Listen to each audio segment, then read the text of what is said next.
नमस्कार दोस्तों, railway ALP का इंतजार लाखों छात्र कर रहे हैं और सबसे बड़ी बात कि ग्रुप डी में रेलवे कह रहा है कि हम एग्जाम लेंगे। और सबसे बड़ी बात, बहुत लोग कह रहे थे कि कोर्ट में ग्रुप डी का मामला है और इस पर स्टे लगा हुआ है। सारी चीजों पर बात करेंगे। अभी हमारे साथ एसके झा सर हैं। सबसे पहले सर, स्वागत है आपका। बहुत बहुत धन्यवाद सर, एएलपी एग्जाम को बहुत दिन हो गया और बहुत लोग वेट कर रहे हैं कि कब एग्जाम का रिजल्ट आएगा, कब रिजल्ट आएगा, कब तक रिजल्ट देखने को मिल सकता है। देखिए, अभी अगर करंट आज की बात कीजिए तो अभी तक रिजल्ट बना नहीं है। रिजल्ट पहले बनेगा, तब अलग अलग बोर्ड को आएगा, सारे बोर्ड को मिलता है रिजल्ट चेक करने के लिए। पहले सेंट्रल बोर्ड जो है वो रिजल्ट बनाएगी, मुंबई है सेंट्रल, वही एएलपी को देख रही है, तो वो रिजल्ट बना के सारे बोर्ड को भेजेगी। उसके बाद 2-3 दिन का वेरिफिकेशन प्रोसेस है और उसके बाद रिजल्ट अपलोड होता है। तो अभी तो पहले सेंट्रल बोर्ड जो है उसी ने नहीं भेजा है, तो अगर वो भेज देगी तो उसके 2-3 दिन बाद आ जाएगा।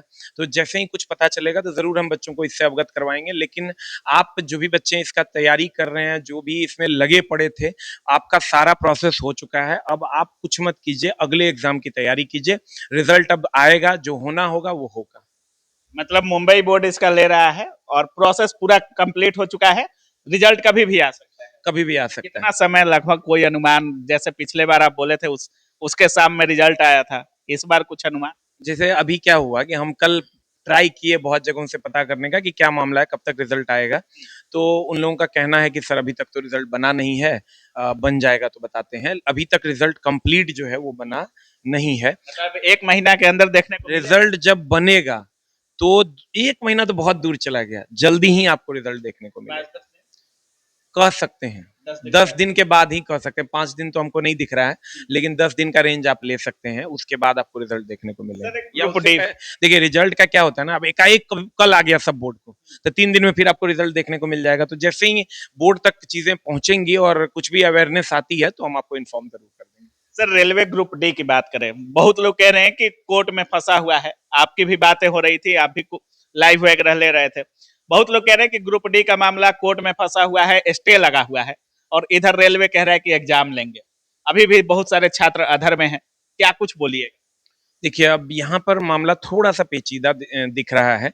जो एआईटीओ ने जो केस किया हुआ है, जो केस फाइल किया हुआ है, उस पे जो हाई कोर्ट का स्टे था वो रिक्रूटमेंट पे स्टे था। तो रिक्रूटमेंट पे स्टे था तो चीजें आई सामने और सब लोगों को लगा कि ये तो रिक्रूटमेंट पे स्टे, अब 30 अक्टूबर को अगली सुनवाई है तो उसके बाद ही कुछ होगा। लेकिन रेलवे की तरफ से आता है कि नहीं, हम एग्जाम करवा रहे हैं नवंबर दिसंबर में। तो अब दो बातें हैं, हमको ऐसा लगता है, हम पर्सनली बच्चों को ये सजेस्ट करेंगे कि ठीक है, अगर केस है, सुप्रीम कोर्ट में भी मामला दायर हो चुका है, तो वो चीजें अलग हैं, वो लड़ी जा रही हैं, उसमें लोगों का ओपिनियन नहीं लिया जाता है। मान लीजिए हम ओपिनियन दे देंगे कि इसके कि ग्रुप डी में आईटीआई होना चाहिए, नॉन आईटीआई होना चाहिए। आईटीआई वाले कहेंगे नॉन आईटीआई होना चाहिए, नॉन आईटीआई वाले कहेंगे आईटीआई होना चाहिए। तो हम ओपिनियन दे देंगे, उससे नहीं होगा, क्योंकि कोर्ट में ओपिनियन नहीं चलता है, वहां गवाह और सबूत चलते हैं। तो वहां वकील साहब को गवाह और सबूत देना है। तो वकील साहब, एआईटीयू के जो सचिव हैं, उनसे भी मेरी बात हुई, तो वो लोग एक प्रक्रिया अपनी तरफ से कर रहे हैं। अब वहां हमारा आपका ओपिनियन काम नहीं करेगा। तो हमारा ये कर्तव्य है कि अब रेलवे ने कहा है कि हम परीक्षा लेंगे, तो आप यही मान के चलिए कि परीक्षा होगी और आप उसी पर अपनी तैयारी को पुरजोर तरीके से जोड़ दीजिए। और बाकी जो न्यायिक प्रक्रिया है वो भी चल रही है, वहां हमारे आपके ओपिनियन का कोई काम नहीं है। इसलिए फालतू का ओपिनियन देने से बढ़िया है कि हम लोग मिलके पढ़ें और पढ़ाएं। मतलब एग्जाम होगा? अभी तो जो दिख रहा है उसके हिसाब से एग्जाम होगा। अब अगर कोर्ट से बढ़ के कुछ नहीं है, अगर कोर्ट से स्टे ऑर्डर फिर से आ जाता है तो एग्जाम की प्रक्रिया, फिर एक नोटिस आएगी और एग्जाम की प्रक्रिया रुक जाएगी। लेकिन अभी मैक्सिमम चांस है कि जो हमको दिख रहा है, अब हम और आप तो बोर्ड को ही मानते हैं कि आरआरबी ने जो कहा, आरआरबी ने फॉर्म भरवाया, आरआरबी ने जो कहा वो हम लोगों को करना है। तो अभी आप हम इसी बात पर चलिए कि नवंबर दिसंबर में एग्जाम होगा और उसी के हिसाब से तैयारी कीजिए। सर, सीटों की संख्या को लेकर कुछ बोलना चाहेंगे? क्योंकि कोई भी वीडियो डालिए, सबसे ज्यादा ग्रुप डी में सीटों की संख्या पर छात्र बात करते हैं कि क्यों नहीं बढ़ाई जा रही है, जबकि बहुत सारे आप भी देखे होंगे पेपर कट वगैरह आते हैं जिसमें लाखों वैकेंसी की बात कही जाती है कि लाखों सीटें ग्रुप डी में खाली हैं, फिर भी 31,000 के आसपास ही बहाली दिया गया है। तो ये क्यों? देखिए, अब जैसे सीटें बहुत सारी खाली है, ये ग्रुप डी की जो है, आप ग्रुप डी में लगभग सीट खाली होने का रीजन ये है कि वर्क नेचर ऐसा है कि बहुत सारा पोस्ट ऐसा है जिसपे बच्चे काम नहीं कर पाते हैं, तो वहां से छोड़ देते हैं और यहीं से बच्चे जीडीसी के थ्रू आगे बढ़ पाते हैं। यहाँ पर मामला ये हुआ कि जिस टाइम ग्रुप डी का ये वैकेंसी बढ़ने के लिए हम लोगों को आवाज उठाना चाहिए था, उस टाइम बच्चे दो भाग में अलग हो गए। अब इसमें गलती किसकी थी, गलती किसकी नहीं थी, इस पर तो बहुत सारी बातें हो सकती है।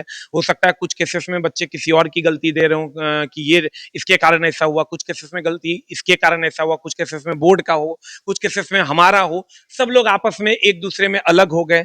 कोई बच्चा आईटीआई के फेवर में चला गया, कोई बच्चा नॉन आईटीआई के फेवर में, कोई बच्चा कहने लगा कि नहीं ये सही है, कोई टीचर ये कहने लगा ये गलत है। तो उस टाइम जो सही तरीके से होना चाहिए था वो नहीं हो पाया।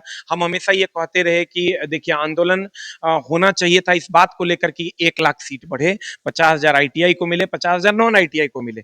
ये हम कितना बार आपके वीडियो में भी बोले हैं कि 50,000 आईटीआई, 50,000 नॉन आईटीआई को मिलता तो ये चीजें और अच्छी हो पाती।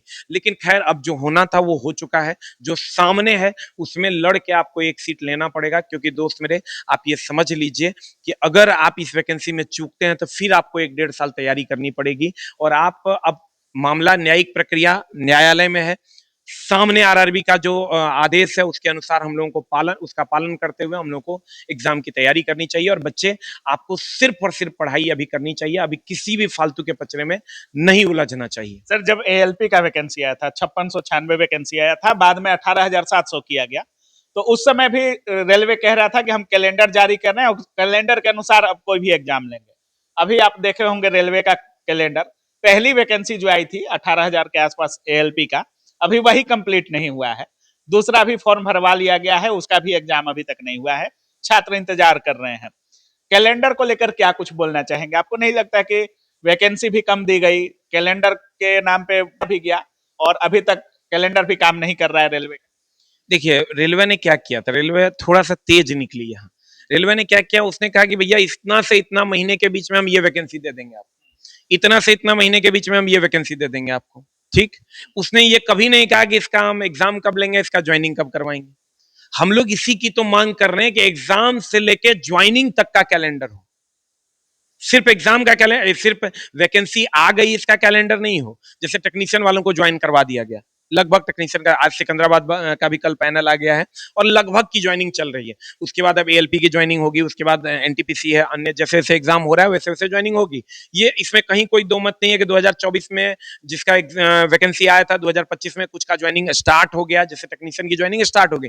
लेकिन वो एक धीमी प्रक्रिया है, उसी को तेज करने के लिए हम लोगों की ये मांग होनी चाहिए कि एग्जाम से ले वैकेंसी से लेके ज्वाइनिंग तक का कैलेंडर हो। हम हमेशा कहते हैं कि किसी भी स्टेज पर जब भी किसी टीचर को मौका मिले या किसी बच्चे को मौका मिले, वो एग्जाम से ज्वाइनिंग तक का कैलेंडर क्लियर करे कि भैया एग्जाम कब होगा, वैकेंसी कब आएगी, एग्जाम कब होगा, ज्वाइनिंग कब होगी। रेलवे ने क्या किया, सिर्फ वैकेंसी कब आएगी इस पर बात की। उन्होंने 1:1 के बारे में कहा, 1:1 में भी अगर मान लीजिए पूरी वैकेंसी भरी जा रही है कि नहीं भरी जा रही है, इस पर भी पारदर्शिता की मांग होनी चाहिए। हम बार बार बच्चों से यही कहते हैं कि आपस में बंटने का काम ना करें, क्योंकि कहते हैं ना बटोगे तो कटोगे। बच्चे क्या करते हैं ना, कुछ बच्चे इधर कुछ बच्चे उधर, उसमें क्या होता है कि सही तरीके से आवाज नहीं उठा पाते। आप देखिए कि जैसे जो बच्चे अलग अलग धाराओं में बट जाते हैं, फिर वहां आपको आवाज उठाने में दिक्कत होती है। हम जैसे लोग जो आवाज नहीं उठा पाते हैं, क्योंकि बच्चे जब बटे हुए होते हैं तो बच्चे विरोध करने लगते हैं कि नहीं देखो आप गलत कर रहे हो, आप गलत कर रहे हो। तो हम लोगों को ऐसा लगता है कि भाई जब ये बच्चे कह ही रहे हैं कि हम गलत कर रहे हैं तो चलो छोड़ ही देते हैं, तो हम लोग भी छोड़ देते हैं। इस और कोई भी टीचर, जब आप ये समझ लीजिए कि आपको आपके सही गलत की पहचान होनी चाहिए, और हम बार बार कहते हैं सभी शिक्षकों से कि मिलकर ही किसी चीज को लड़ा जा सकता है। मैं से कुछ नहीं होगा, हम से कुछ भी हो सकता है।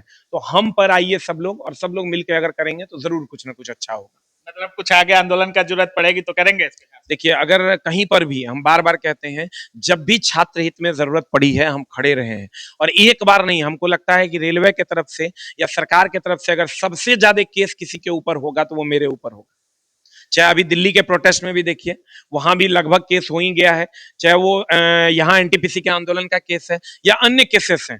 तो जब भी समय पड़ा है हम छात्रों के लिए आगे रहे हैं। बाकी छात्र हमारे बारे में कोशिश करेंगे कि उनके लिए हम और अच्छा कर सकें, जहां हमसे चूक होती है उसको और ठीक करने की कोशिश करेंगे, लेकिन छात्र हित के लिए हमेशा खड़े रहे हैं और आगे भी खड़े रहेंगे। बहुत बहुत धन्यवाद। बहुत बहुत धन्यवाद।